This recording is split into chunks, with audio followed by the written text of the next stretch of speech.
네, 여기에 우리가 네. 그뭐 이게 소위 밑서류라 그러잖아요. 밑서류라 권리 확보 서류, 네. 밑서류 뭐 이런 그 표현을 쓰는데 밑서류라 그러더라고요. 이런 것들을 쓰셨고 매수자는 공란으로 했네.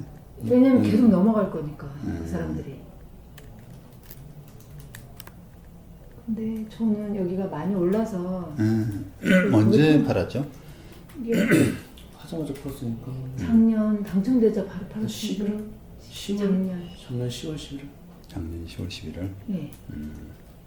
팔았는데 요즘 분양 계약서는 주셨어요? 안 주셨죠? 그분들 줬죠. 아니, 제한테는 안 주셨죠? 예.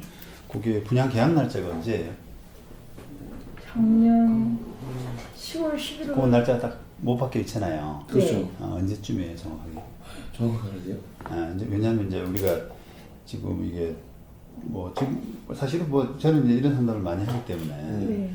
이게 주로 분양권 불법 분양권 전매 관련해서는 한 사람은 이행을 안 하려고 그러고 네. 한 사람은 뭐 아니. 불법이지만 달라고 그러고 뭐 이런 분쟁이죠 주로. 네.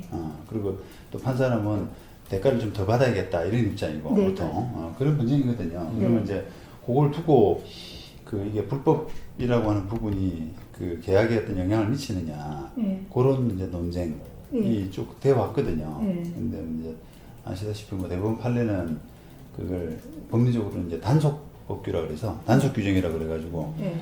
현행법상 네. 네. 현행법상 불법이라고 하더라도 네. 민사적으로는 해야 된다. 라고 하는 건 이제 기본 입장인데 네. 최근에 대법원 판례가 하나 좀 이렇게 그 주목할 만한 게 하나 나왔어요. 판례가 대법원 판례가 네. 하급심은 이제 그 전에도 하급심은 그게 뭐 대법원은 단속 법규라고 하지만 네. 효력 규정이다. 네. 그러니까 무효다 이거는 네. 두 사람 간에 합의해서 뭐 이렇게 했다고 하지만 네. 무효다라고 하는 하급심 판례들은 간간히 있었거든요. 네. 그러니까 어떻게 보면 이제 대법원 판례에 대한 계속 도전이죠. 네. 근데 이제 최근 들어서는 그 대법원 판례가 하나 나왔는데 네. 그게 뭐냐면은 그이 연필 혹시 있었어요? 뭐 녹음하고 있어요. 그냥 가져가서 녹음 드릴 테니까 그래. 그냥 찍을 필요 없어요. 네. 이 그 매매 이제 분양 계약 체결 전에 전매가 일어났다 그러면 그것은 무효다. 이런 판례가 나왔어요. 분양계약 체결하기 전에. 전에 보통은 당첨되고 네. 분양계약 체결하고 하는 그 사이가 며칠이 있거든요. 네, 맞아요. 그때에 거래가 일어난 것은 이제 무효로 볼 만한 대법원 판례가 나왔다는 거예요. 효력 규정으로 볼 만한. 예, 그렇죠. 그때는 이제 이게 법이 유효라고 살려주기는 어렵다. 이런 판례가 있어요. 그 전까지는 해도 너네들끼리 한 거는 유효를 그러니까 시켰는데.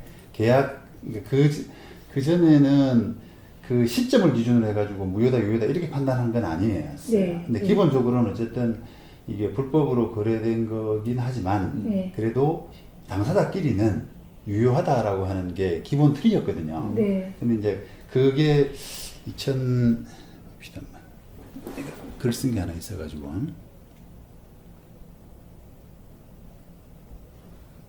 나 이거 자주 보는데.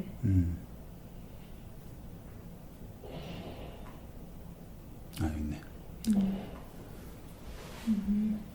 요 사건은 이제 제가 소개하면서 네. 그거 했거든요. 근데 이제 2011년 이런 판례들이 이제 기존 판례였다라고 하면은 네.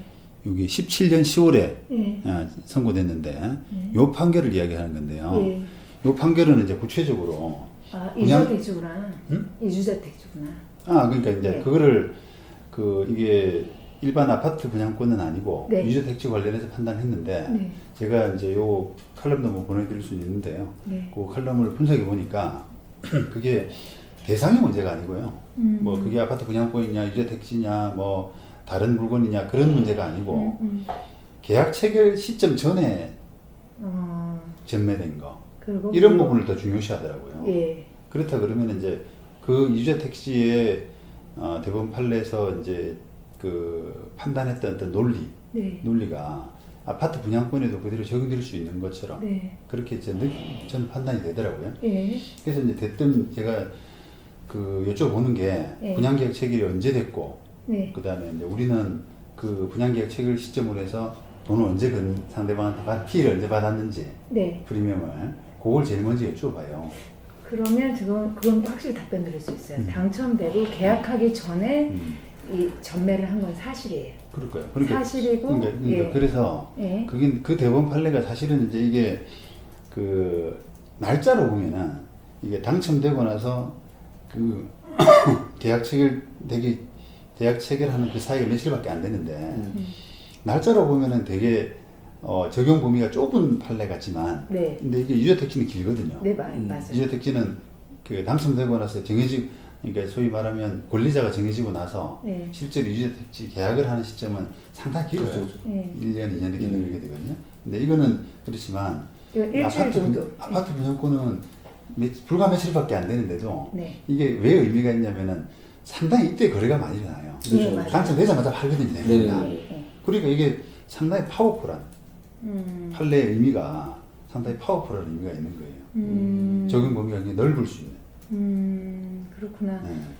그러면 그 사이에 돈을 주고받고는 했는데 사실 현금으로 다 하기 때문에 증명하기는 어려운데 그게 법적 소송으로 가면 증명이 다 되나요? 아니 이제 증명은 해야죠 이제 우리가. 그러니까 나는 그렇게 받지 않았다라고 예를 들어서 저는 그러니까 이제 제 말씀은 네. 분쟁이 될 때 이 네. 판례를 염두에 두고 있으면은 네. 녹음 같은 걸 하는 거예요 지금 벌써. 그래서 이 판례가 법정 가가지고 이제 그때 알고 그때 얘기를 하기에는 상대방이 분양계약 체결 우리 전매 계약한 것은 계약 체결 시점 이후다. 네. 이렇게 해서 막 사실관계를 조작하잖아요. 네. 그 증거가 안 나와요. 네. 지금 하란 말이에요 지금. 그게 음. 진실이라면 상대방하고 협상하는 척하고 네. 해가지고 그 더듬어 가면은 상대방 돈 인출한 날짜도 있고 하잖아요. 네. 말을 해요.